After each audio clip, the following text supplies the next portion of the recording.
Hello, I am Plank from the Halloween video and I'm just going to solely to again because today's video I'm going to tell you how I made my Ragnarok Sword, which I mentioned in the Halloween video because I fixed it yesterday before school. Now I'm supposed to be in school now, but I have a really bad ear problem with this one because I had a blockage and it started coming out today. It's gruesome to get into. Well, not gruesome, gross, but if you don't know what it is, it's just, it doesn't matter. But yeah, I didn't want to go to school and get mocked, so I thought instead of making a pointless video, sympathy, not symmetry, I tell you how I made my sword. Now the pictures are uploaded, so they're not on the camera anymore, but they're on Tipsy's computer, so I'll upload a different picture file. I might interrupt this video with some pictures if I don't upload it today, because I probably won't be able to, but anyway. And then yeah, it'll say step 1, what you did, and right in the back to it, but I stopped taking pictures near the end because it was getting too complicated and fast. The steps were too big and all this, it was a big clump. So anyway, I'm just going to show you it and talk through it and I hope you enjoy. Now, it does come apart. This is it. There's the handle, and then there's the sword. Now, Tipsy has kickers for school and I have hush puppies, so when Kicker's box is bigger, so I unfolded that and I basically drew the shape on, and I did draw the stripe, but obviously you can see after I painted it, so I did this bit, and then I got cardboard to do this, and then I got paper rolled up and done them. Now then I paper mache'd it. Now when I paper mache'd it, this wasn't too big, so that's paper mache'd on these silver bits here. And then I did put spots in it, there, and there, but I only had sellotape, so they came up as like heaps and not just little dots, as you can see.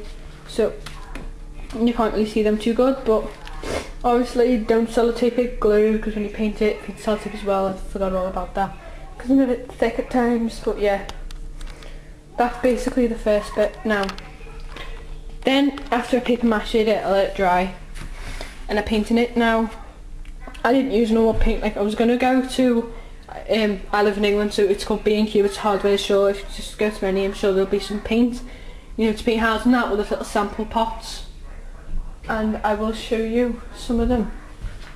Right, this is what one sample pot can look like. Well, this is from where I am, and these are more expensive, and there's also little tubs. My dad does like so instead of buying black paint, because what I had lying around the house, see these lights here, and then there's also this light up here for black and silver. My dad had spray paint. He said they were about 12-13 quid in the hardware store, like to spray things like that. But if you haven't got that, just use the wood paint I told you about. They're about £1 each, the little sample pots where I am, and the ones I'm showing you over there, that was about £2.50 or something like that. I wasn't there when they bought it last year for when I made the clocks in class, but anyway. So I got that and I sprayed all of it black, and then the other side, and then I got the silver one and sprayed all of this bit, and I had to put paper there, but as you can see the colour still sort of went on it a bit, and it's a type of paint like spray paint, so you've got to do it like that, not just everywhere, you've got to do it in little layers. But anyway, once that was black and silver, that was done, and then I did the stripe last, so I won't go in that now, but I'm sure you can do it first. But if you've got this spray and the box isn't bendy, like because it's just one huge sheet of cardboard, I couldn't get a sheet of cardboard, so I used the box. Don't paper mache it because it'll just be easier, but my box was floppy, so it kind of made it more stiff, so I need paper mache it anyway, but I really hated it. And then I got the tub of the sample paint and just painted the middle of this bit, and I haven't done the spots different because they look like heaps, so I'm sure you'll be able to, because you know, you learn from my mistakes. And I did the same on the other side. And then for school I have sandwiches, and I use on them this It's a sandwich filler. This one tastes egg and bacon. They are actually dead nice. Like if you have ham every day and you're a bit bored of it, these are a nice change. And it does actually taste like it. You'd have to read the ingredients, but you know. But anyway, I use this box and the top of it went to the bit the blade goes to. Right? This is curvy, it just doesn't look at the bottom of the blade. The lid, and then the bottom bit went as this. The spikes on now. If you don't have that silver paint, you will have to paper mache it because it is obviously plastic. But obviously I had that, so if you have got it, it is worth it, and you can use it on the house for like lights and stuff as well. But if you haven't got it, ask your other family members and all that. When mates need it, they let you. So I did that, and then I have a roll of, it can be wrapping paper, it could be a bunch of different toilet papers like stuck together, wallpaper, you know, the huge tube rolls, which I've cut off because one of the wrapping papers I have, it's just cardboard rolled up, like it's not stuck tight, so I didn't want to use that. But I got this, and I had a reference picture, which it's quite big, the handle and corners. I think mine's a tiny bit too big, but it will. And then I had a little box, I can't remember what it was for. I think it was a little thing, but it was just like a little cardboard box. I just sellotaped it together because I had a hole in it. So I put sellotape over it and spray painted that.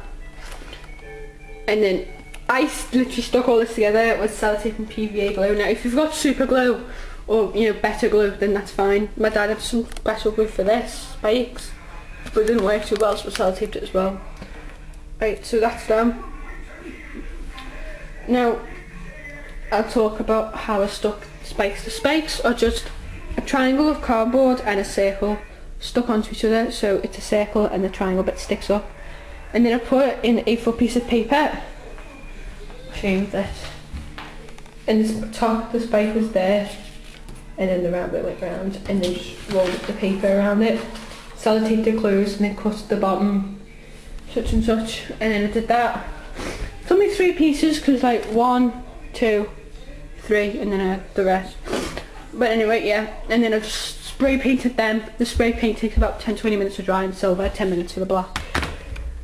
And then stuck them on, mostly sellotape, but I haven't sellotaped all of it yet, as you can see. Now the handle kept breaking the PVA glue, so it's stuck with sellotape there, as seen. But in here it's insulating tape. Now if you've got any other hardware tape like duct tape, masking tape, I've got this incubating tape. There you go. That's it. Just stick that on yesterday morning. Now for the paint, my granddad paints cars, and it's the stuff you paint the roofs with. But ours, because last winter it's been in the shed since then because we haven't done any hardware, there was a huge freeze in England. So it's basically looks like cottage cheese when you paint. So I got my granddad to fill a jar with this paint, but any white paint will do, I guess, as long as it's strong, so you could use that. So to paint from the roofs, you could use the hardware, the white paint, you could just stick a white piece of paper on it neatly cut, I guess. Now, if you make yours out of a box like me, it will be floppy. Now, here's another thing with my sticks. I didn't know how to make that hole any thicker. So, I ended up having to stick plastic on it with the blue tape and then paint it white. So this is the back anyway, because the bottom bit also messed up, as seen. So this is the back that you'll never really see, but that's plastic. Well, it's pressed cardboard, so it looks like plastic, but you can use plastic.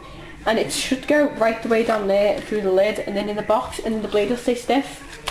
But I didn't know how to do it, so it kind of comes off the bottom. If I hold it up, I'll show you. See, it does that. So I have to hold it like that, it goes up straight. But that's my sword. It clips together.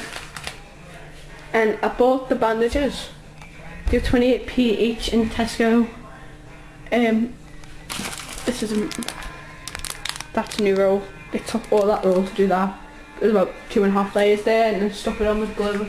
I covered all the tube with PVA glue, wrapped the bandages on, and then the last bit of bandage that went on it, which is there, I put glue on the end, so that's quite rock solid. But the handle is soft generally, so I had that one place there.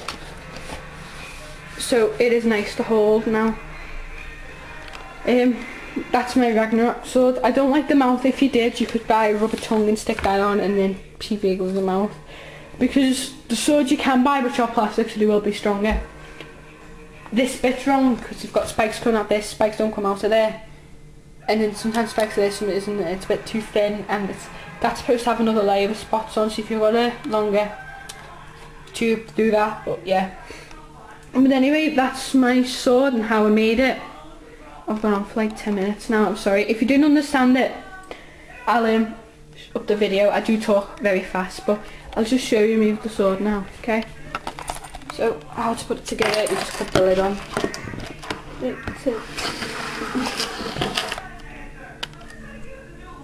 There you go, and then you just put it together. You could still tape it shut, but if it breaks, because mine was going to break, I can just tell. This is it. That's how big it is. I don't stand up straight, because it's that. I'm even going to walk. I'll just break that, sorry. So I'll take that one down. I don't know how to do it. Walk around with it like that, like that. Depending on what the floor is, and don't do just don't ruin it.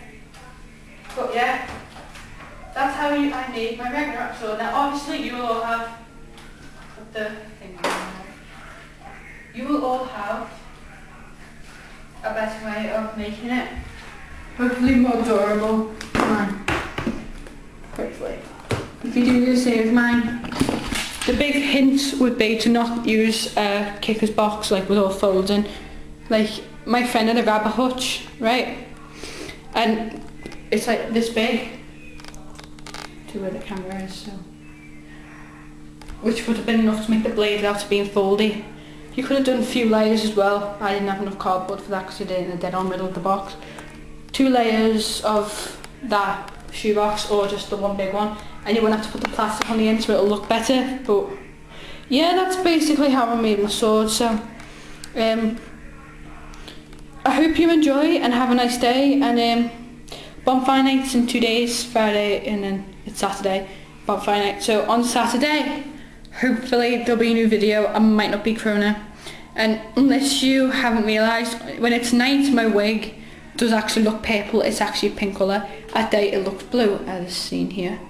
But if you watch the video uploaded before this, you'll see it looks purple, but it is actually a pink one. So it'll probably look blue on most of our videos, but at least it looks purple at some point. But yeah, anyway, I hope you have a nice day, and I hope it was any help. Please comment down below. So this is my sword for the last time, completed. Ooh. I am quite proud of it still, you know, it still needs a bit more adjustments.